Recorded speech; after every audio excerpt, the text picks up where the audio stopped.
یہ وہ آیت ہے سورہ البقرہ کی 89 نمبر آیت جو اکثر ہمارے بریلوی بھائی پیش کرتے ہیں کہ قرآن میں آیا کہ یہودی بھی نبی کے وسیلے سے دعا کیا کرتے تھے، تو وسیلہ جائز ہوتا ہے۔ ایک گل ہی کچھ اور سی، ٹھیک ہے، وہ مستقل حاکے میں موجود ہے کہ وہ یہ دعا کرتے تھے اللہ اس نبی کو جلدی جلدی بھیج تاکہ ہم اس کے ساتھ۔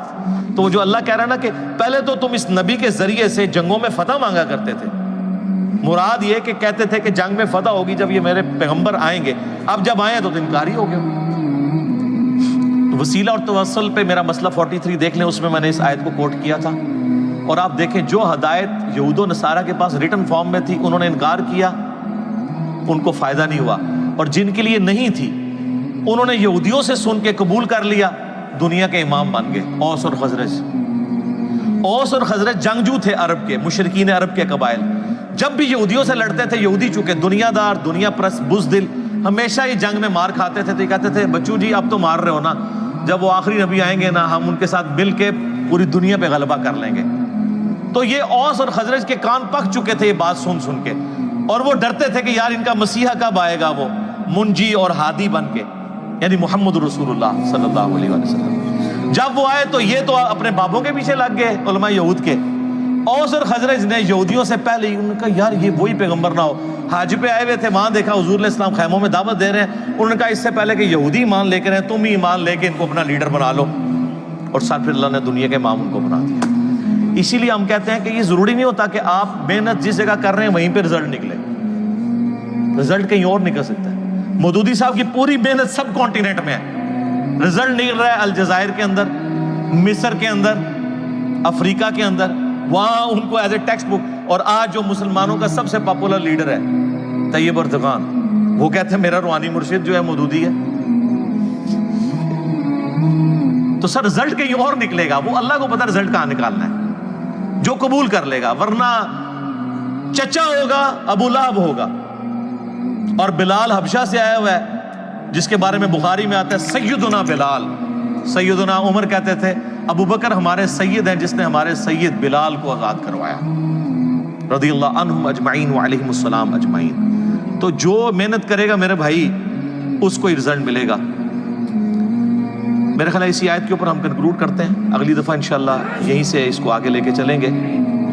کہ اللہ تعالیٰ نے وہ ہدایت جو یہودیوں کے لیے ڈائریکٹلی ہدایت کا سبب تھی، انڈائریکٹلی وہ ان کے لیے جو اوس اور خزرج تھے مشرکین عرب کے قبائل ان کے لیے بنا دی۔ اور آپ دیکھ لیں سر پھر وہ کیسے اوپر گئے ہیں، نبی علیہ السلام کا کیسا انہوں نے ساتھ دیا ہے۔ مہاجرین تو میرے بھائی 125 تھے، باقی تو سارے انصار مدینہ تھے۔ انصار مدینہ اوس اور خزرج تھے، اوس کے سردار تھے سیدنا سعد ابن معاذ، اور خزرج کے سیدنا سعد ابن عبادہ رضی اللہ عنہما وعلیہم السلام۔ 155 اصحاب صفا جن کا کوئی سورس آف انکم نہیں تھا، روزانہ ان کا 2 وقت کا کھانا سعد ابن عبادہ کے گھر سے جاتا تھا۔ پوری امت پہ احسان ہے ان کا۔ سعد ابن معاذ سب سے وہ جس کو کہتے ہیں نا تیز مزاج کے اور جنگجو آدمی تھے، اور انہی کی محنتوں سے اللہ تعالیٰ نے مسلمانوں کو فتح دی۔ بدر کے اندر، احد کے اندر، خندق پہ ان کو آپ کو پتہ تیر لگا، بخاری مسلم میں آتا ہے۔ تو انہوں نے وہاں دعا کی کہ اے اللہ اگر اب مشرکین عرب حضور پہ حملہ نہیں کرنے والے اور حضور کو غلبہ ہی نصیب ہوگا تو اسی زخم کو جاری کر دے اور مجھے اسی سے شہید کر دے۔ اور بخاری مسلم میں آتا ہے کہ وہ ایک چھوٹا سا زخم تھا، وہ جاری ہوا، رگ ان کی اتنا خون نکل گیا کہ وہ پھر شہید ہو گئے، کیونکہ اس وقت میں نبی علیہ السلام نے فرما دیا تھا کہ اب تم مشرکین عرب پہ حملہ کرو گے۔ خندق کے بعد ان کی کمر ٹوٹ چکی ہے، اور یہ دیکھیں صلح حدیبیہ ہوئی اس کے بعد، اور اس کے بعد پھر فتح مکہ ہو گئی، ٹھیک ہے۔ تو وہ دنیا سے یعنی اپنی ایفرٹ پٹ کر کے چلے گئے، بعد کے لوگوں نے اس کا اجر ضرور دنیا میں کھایا، لیکن اللہ کے حضور ان کا جو مقام ہے وہ اپنی جگہ موجود ہے۔ کتنے سردار آئے مر گئے، کون ذکر کرتا ہے؟ اپنی اولاد بھی ذکر نہیں کرتی۔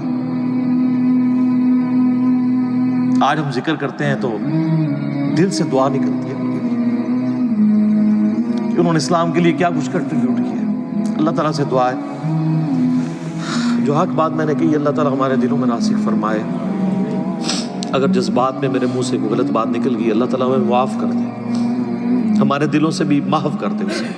ہمیں کتاب و سنت کی تعلیمات پر عمل کر کے دوسرے بھائیوں تک پہنچانے کی توفیق عطا فرمائے۔ اللہم صلی علی محمد وعلى آل محمد كما صليت على إبراهيم وعلى آل إبراهيم إنك حميد مجيد اللهم بارك على محمد وعلى آل محمد كما باركت على إبراهيم وعلى آل إبراهيم إنك حميد مجيد